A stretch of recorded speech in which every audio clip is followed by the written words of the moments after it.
So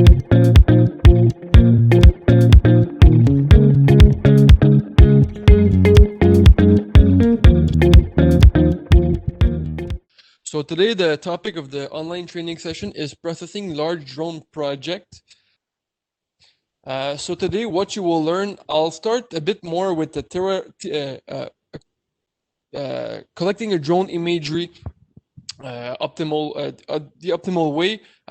So probably I'll do an overview of the requirements we need for drone project, the scope of the project, the GCPs, the overlap, and all such parameters. Also, I'll talk about pre-processing requirements, what you should take a look before starting your old production project.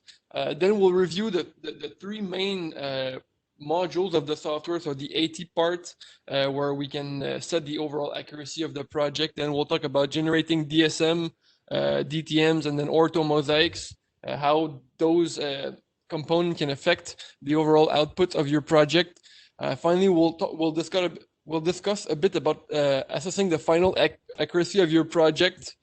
Then we'll talk about optimizing processing workflow, so different ways you can approach your correlator 3D project based on your situation and maybe the licenses that you have.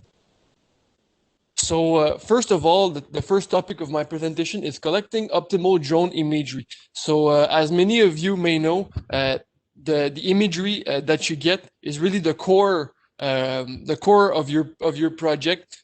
In order to have good results and if you want to achieve great project with your drone imagery, you need to get good data before starting your processing.